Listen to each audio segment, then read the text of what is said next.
So there's no doubt that gaming will always have a competitive side to it. There's always going to be better players, and they're always going to be looking for ways to get an advantage in a PvP scenario. Whether that's getting a new internet modem, a new mouse, or changing game settings, having an advantage is pretty necessary for competitive gaming. Two of the biggest things that people want to achieve an advantage in are FPS and ping. And the Roblox settings to get a higher FPS are decent. I mean, you can change your rendering quality, but they don't have any sort of setting to get better ping. As a competitive player myself, I was looking for something to gain an advantage in a fight, and that's when I stumbled across something called fast flags. Once I started using them, my FPS went really high and my ping got pretty low, so naturally I would keep using them. And a lot of people have been in the same situation as me, which is probably why you clicked on this video. But if you clicked on this video and you have no idea what a fast flag is, let me break it down for you. To put it simply, they're basically in-game settings that are hidden from most people that allow you to do a lot of things that Roblox hasn't really intended for you to do. In fact, they're mostly meant for Roblox engineers to be using, and a lot of them are good. You can get low ping and high FPS with them, but a lot of them are kind of experimental, and they can actually be pretty game breaking. A few people found out how to edit these fast flags from their own computer, and they decided to make a custom Roblox launcher that can edit these fast flags for a lot of different reasons. Because there's sort of different variants of these fast flags, it's kind of caused a lot of controversy between people. But first, how do we even use these fast flags? The main way is to use a program called Blockstrap. It's basically a custom Roblox launcher that allows you to change these fast flags and also do a lot of different performance things. A couple features that I really like about this program is you can see your server location when you join a new game. It'll tell you what region you're in. You can use the old oof sound, even though it's back now, but before it was back, you were able to use it in every game. You can change your mouse cursor to a previous mouse cursor. If you need better FPS settings than the graphics slider, you can change your rendering quality very specifically. You can hide GUIs, which is very good for making YouTube thumbnails. But most importantly, we have the fast flag editor. This is where you find fast flags from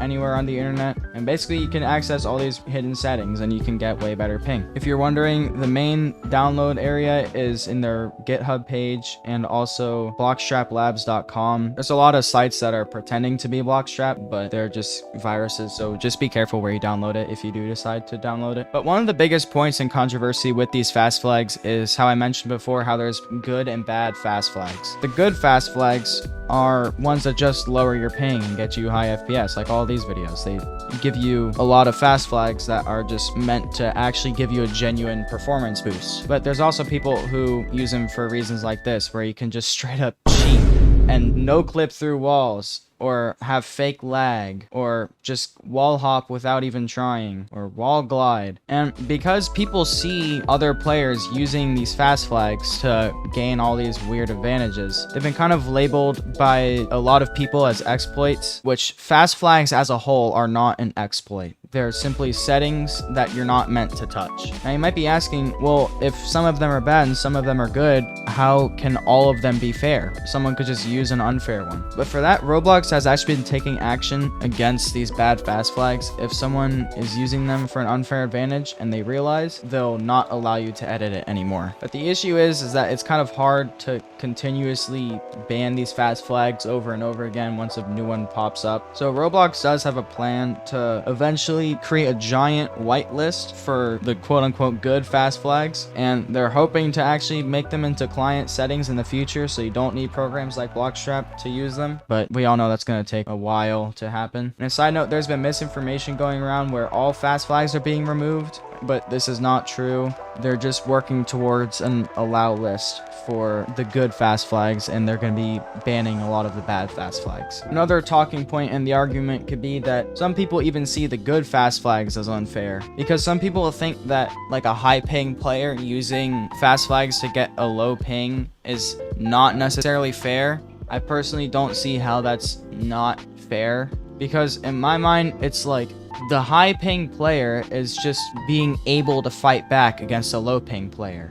Like, it's not just being able to get low ping to gain an unfair advantage. It's more like a high ping player is actually able to fight back now instead of their connection quality being a disadvantage for them. It gets rid of the factor of paying for a high paying player, and it makes the fight a lot more fair in my opinion. Another thing that people will say is that since fast flags aren't general knowledge, it can be unfair because, for example, how is someone supposed to know that these even exist when someone with low ping is just attacking them? And that's another valid point in the argument, but in my opinion, I feel like that's not really fair for the fast flag user, because all the fast flag user did, they haven't created some sort of hidden super secret setting.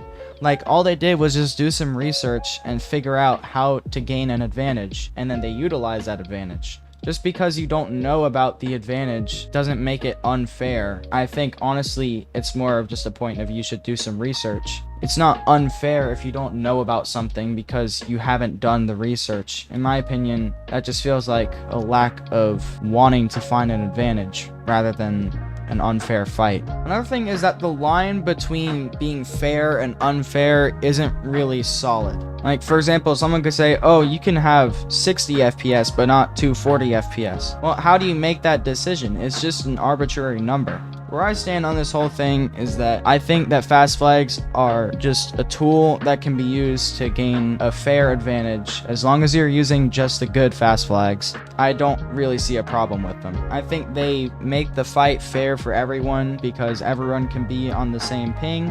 And I do agree with Roblox's decision to create a whitelist for the performance enhancing fast flags and ban the unfair fast flags, because that just seems like the best way to get around the situation instead of just constantly banning and unbanning fast flags. And this all is just my opinion. If you disagree, I'd love to hear what your thoughts are in the comments, because I tried to research this topic because I've been using fast flags for a while, but I don't know everything about them. But if you do, I'd love to hear what you have to say about it. Anyway, I think I'm done talking now. If you did enjoy, press all the buttons down below that make me happy. Yeah, that's about it. Thank you for watching.